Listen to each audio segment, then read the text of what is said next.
Style తో సరికొత్త designs తో ఎస్కేటీ గోల్డెన్ డైమండ్స్ ఈ జూలై 5న నల్లకండలో గొప్ప ప్రారంభం. నాగేశ్వర పూజారి గారు, నిర్మాత బండ్ల గణేష్ సంబంధించినటువంటి జూబ్లీహిల్స్లో ఉన్న స్థిరాస్తిని గతంలో వేలం వేశారు. గతంలో ఆయనకు అనుకూలంగా తీర్పు ఇచ్చింది. దాన్ని సవాల్ చేస్తూ యూనియన్ బ్యాంకు హైకోర్టుకి వెళ్తే వేలం వేయటం సబబే అని స్పష్టంగా తీర్పిచ్చింది. నేను సుప్రీంకోర్టుకి వెళ్తా అంటున్నాడు. ఏంటి సార్ ఈ వేలాలు ఎలా ఉంటాయి? జనరల్గా ఏంటంటే ఇప్పుడు మనం బ్యాంక్లో లోన్ తీసుకుంటాం. మనం బ్యాంక్లో లోన్ తీసుకున్నప్పుడు బ్యాంక్ మనకు 2 రకాల లోన్స్ ఇస్తుంది. ఒకటి సెక్యూర్ లోను, రెండోది అన్సెక్యూర్ లోన్. సో మనకు బ్యాంక్ ఏదైనా సెక్యూర్ లోన్ ఇచ్చినప్పుడు మన దగ్గర ఉన్న ఏదైనా ఒక ఆస్తి పెట్టుకొని, లేకపోతే మన దగ్గర ఉన్నది ఒక వస్తువు పెట్టుకొని మనకు సెక్యూర్ లోన్ ఇస్తుంది. ఓకే, సో మనం ఏదైనా వ్యాపారం చేసేటప్పుడు, లేకపోతే ఒక కొత్త ప్రాజెక్ట్ వచ్చినప్పుడు, మనకు పైసలు కావాలనుకున్నప్పుడు ఏం చేస్తామంటే మన దగ్గర ఉన్న ఆస్తిని తనఖా పెట్టి బ్యాంక్ నుంచి మనం పైసలు తెచ్చుకొని వ్యాపారం చేస్తాం మనం. సో ఆ వ్యాపారంలో కావచ్చు, లేకపోతే రకరకాల కారణాలు కావచ్చు, మనం తీసుకున్న లోన్స్ కొన్నిసార్లు కట్టలేని పరిస్థితి ఏర్పడుతుంది. ఓకే, ఆ కట్టలేని పరిస్థితి ఏర్పడినప్పుడు ఏం చేస్తారంటే బ్యాంక్ వాళ్ళు ఆ లోన్ వసూలు చేసుకోవడానికి మనకు డిఆర్టీ అనే ఒక కోర్టు ఉంటుంది. మనకు debt recovery tribunal, SARFAESI act అని ఒకటి ఉంటుంది. సర్ఫేసీ యాక్ట్ ప్రకారం వాళ్ళు ఆ ఆస్తిని వేలం వేస్తారు. సర్ఫేసీ యాక్ట్ ప్రకారం వాళ్ళు ఆ ఆస్తిని ఎలా స్వాధీనం చేసుకోవాలనేది సర్ఫేసీ యాక్ట్లో రాసి ఉంటుంది. ఓకే, రాసినప్పుడు ఏంటంటే ఆ సర్ఫేసీ యాక్ట్ ప్రకారం వాళ్ళు ఆ ఆస్తిని స్వాధీనం చేసుకునే క్రమంలో ఆ బ్యాంక్ వాళ్ళు ఏమైనా తప్పు చేస్తున్నారు అనిపించినప్పుడు మనం డిఆర్టీకి వెళ్తాం. మనం అంటే డెట్ రికవరీ ట్రిబ్యునల్, అక్కడికి వెళ్ళి మనం కేసు వేసుకుంటాం. కేసు వేసుకొని సార్ సో ఈ పరిస్థితి ఉంది. ఓకే, సో ఇక నేను అప్పు తీసుకున్నా, బ్యాంకుకి ఆస్తి తనఖా పెట్టినా, సో వాళ్ళు కరెక్ట్ ప్రొసీడింగ్స్ తీసుకోవడం లేదు అని చెప్పేసి మనం చెప్పినప్పుడు డిఆర్టీ ఇంటర్ఫిరెన్స్ అయిపోయి మనం కరెక్ట్ ప్రొసీడింగ్స్ తీసుకున్నామా లేదా అని చూసి, ఒకవేళ కరెక్ట్ ప్రొసీడింగ్స్ తీసుకుంటేనేమో బ్యాంక్ వాళ్ళకు అనుకూలంగా తీర్పిస్తుంది. ఒకవేళ కరెక్ట్ ప్రొసీడింగ్స్ తీసుకోకపోతే మనకు అనుకూలంగా ఇస్తుంది. అంటే ఇక్కడ తీసుకున్నట్టేగా డిఆర్టీ ఆల్రెడీ తీర్పు ఇచ్చింది గతంలోనే. డిఆర్టీలో అదే చెప్తున్నాయి. ఇప్పుడు ఆ ఆస్తి ఆ లోను కట్టకపోవటం ద్వారా ఆ ఆస్తిని ఏం చేసింది, వేలం పాటేసింది. ఏది, బ్యాంకు వేలం పాట వేసిన తర్వాత ఏమైందంటే వేలం పాటలో ఒక వ్యక్తి కొనుక్కొని ఉంటాడు. ఓకే, ఆ వ్యక్తి కొనుక్కున్నప్పుడు ఏంటంటే మనం కేసు వేస్తాం. మనం బ్యాంకు వేలం పాట వేయగానే మనం కేసు వేస్తాం. కేసు వేసిన తర్వాత ఏదైనా కండిషన్ ఆర్డర్ ఉంటుంది ఒకటి, ఎందుకంటే ఒక 10% 20% కట్టాలని చెప్పేసి ఒక ఆర్డర్ ఉంటాయి. ఆ ఏదన్నా కారణం వల్ల కట్టలేని పరిస్థితి ఉంటే ఆ ప్రాపర్టీని యాక్షన్ చేసేస్తుంది. ఆ యాక్షన్ కూడా మనం ఛాలెంజ్ చేసినాం అనుకో, దానిపైన రిజల్ట్ ఇస్తుంది. అట్లనే ఈ కేసులో నాకు తెలిసినంత వరకు ఏంటంటే ఆ బ్యాంక్ ఆ ప్రాపర్టీని వేలం వేసింది. ఓకే, వేలం వేసినప్పుడు థర్డ్ పార్టీ కొనుక్కున్నాడు, దానిపైన కేసు నడిచింది.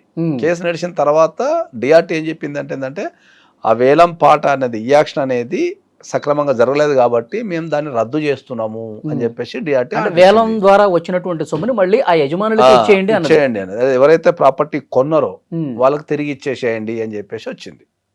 అట్లా దాని తర్వాత ఏమైంది, దానిపైన బ్యాంక్ వాళ్ళు ఏం చేశారు, అప్పీల్కి వెళ్ళారు హైకోర్టుకి. అప్పీల్కి వెళ్తే హైకోర్టు ఏం చేసిందంటే మళ్ళా ఈ బ్యాంక్ చేసిన ఈ యాక్షన్ అనేది కరెక్టే అని చెప్పేసి తీర్పిచ్చింది.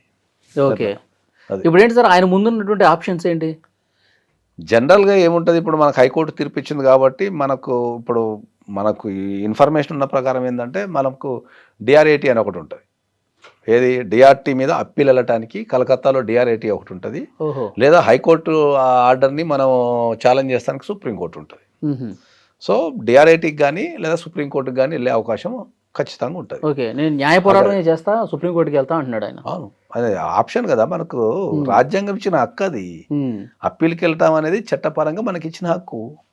మనకు అన్యాయం జరిగింది అనుకున్నప్పుడు మనం ఏ కోర్టుకని వెళ్తామో ఆర్డర్ తెచ్చుకుంటాం దాంట్లో. సో అది పెద్ద అంత అంటే దానిపైన మనం అంత పెద్ద చర్చించాల్సిన అంశం ఏమి ఉండదు. సుప్రీంకోర్టులో ఏం జరిగే అవకాశం ఉంది సార్?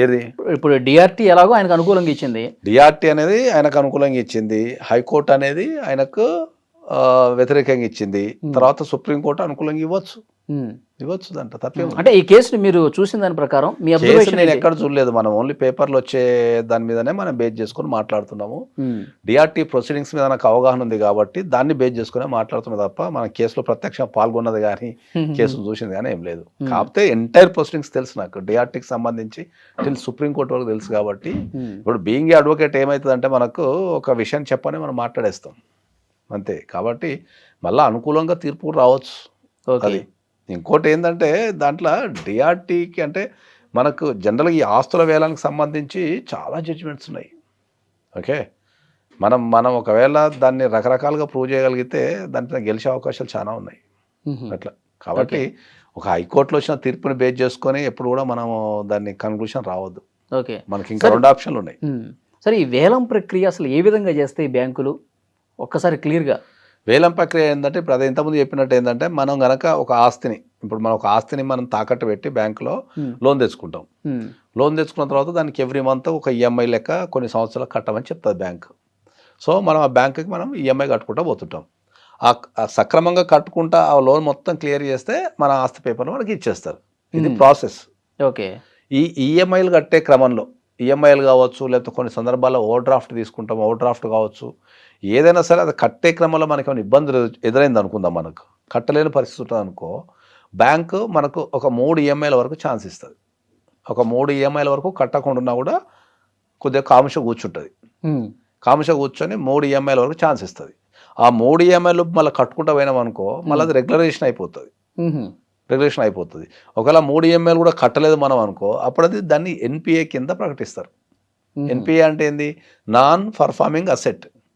అంటే బ్యాంక్ వన్ దృష్టిలో ఎన్పిఏ అంటే ఏంటంటే ఆ అసెట్ వల్ల రూపాయి లాభం లేదు నాకు, నాన్ పర్ఫార్మింగ్ ఆ పదంలోనే ఉన్నది అనే ఫీలింగ్ వచ్చేసి దాన్ని ఎన్పిఏ కింద డిక్లేర్ చేస్తూ డిమాండ్ నోటీస్ ఇస్తాడు. డిమాండ్ నోటీస్ అంటే ఏంటంటే డిమాండ్ చేస్తుంటాడు. 13(4) కింద డిమాండ్ నోటీస్ ఇస్తాడు. ఏమని? బాబు నా దగ్గర నువ్వు లోన్ తీసుకున్నావు, నా మొత్తం ఎంటైర్ లోన్ కట్టమంటాడు. మళ్ళీ 3 ఈఎంఐలు కాదు, ఎంత ఎంటైర్ లోన్ ఉందో అంత ఎంటైర్ లోన్ నాకు ఇమ్మీడియట్లీ పే చెయ్యి, మొత్తం క్లియర్ చేసి నీ మీద నాకు నమ్మకం లేదు, మొత్తం క్లియర్ చేసేయమని చెప్పేసి డిమాండ్ నోటీస్ ఇస్తాడు. ఓకే, ఆ డిమాండ్ నోటీస్లో మనకు 60 రోజులు టైం ఇస్తాడు. 60 రోజుల టైంలో మనం వెళ్ళి మళ్ళీ వాడిని బ్యాంకుతో కమ్యూనికేషన్ చేసుకొని ఆ 3 ఈఎంఐలు కట్టుకొని లేదంటే మళ్ళీ దాన్ని కంటిన్యూ చేసుకోవచ్చు. ఆ 3 ఈఎంఐలు కూడా కట్టలేని పరిస్థితులు ఉండినప్పుడు ఎన్పిఐ అవుతుంది. ఎన్పిఐ నుంచి డిమాండ్ నోటీస్ వస్తుంది. డిమాండ్ నోటీస్లో మనకు 60 రోజులు మనకు టైం ఇస్తారు.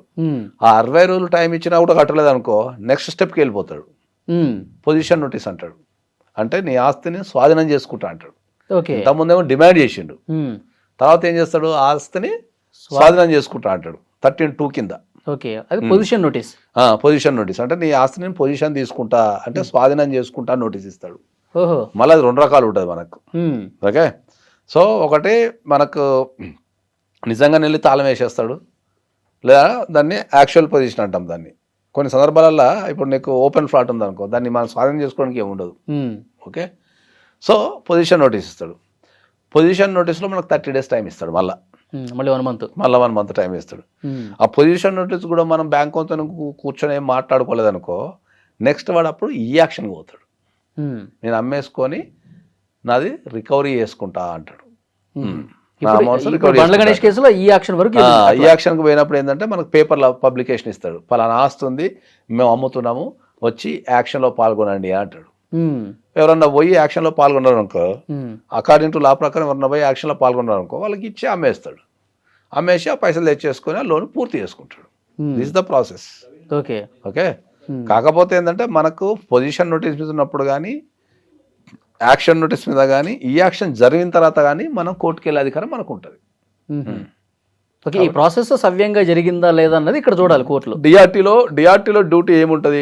డ్యూటీ ఏముంటుంది అంటే బ్యాంక్ అనేది ఈ డిమాండ్ నోటీసు, ఈ పొజిషన్ నోటీసు అంటే ఈ యాక్షన్ నోటీస్ అనేది సక్రమంగా సర్ఫేసీ యాక్ట్లో రాసిన ప్రతి రూలు పాటించారా లేదని చూస్తుంది. ఎక్కడన్నా సరే రూల్ పాటించలేదు అంటే దాన్ని క్యాన్సిల్ చేసేస్తుంది. సో మళ్ళీ మొదటి నుంచి రావాలి.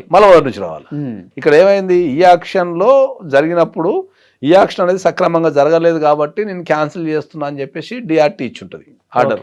ఓకే, వాడు ఏం చేస్తాడు? బ్యాంక్ వాడు నేను సక్రమంగానే చేసిన అని చెప్పి హైకోర్టుకి వెళ్ళి ఉంటాడు. హైకోర్టుకి వెళ్ళగానే హైకోర్టు మొత్తం మళ్ళీ పరిశీలించి అవును బ్యాంకు కరెక్ట్గా చేసింది కాబట్టి నేను ఈ యాక్షన్ని కన్ఫర్మ్ చేస్తున్నా అంటాడు. కానీ అది ఫైనల్ ఆర్డర్ కాదు, దాని తర్వాత చాలా ఆర్డర్లు ఉంటాయి. చాలా ఉంటుంది. మళ్ళీ ఇంకెన్ని రోజులు గడుస్తుంది ఇదంతా టైం? కోర్టు అంటేనే లెంతీ ప్రాసెస్.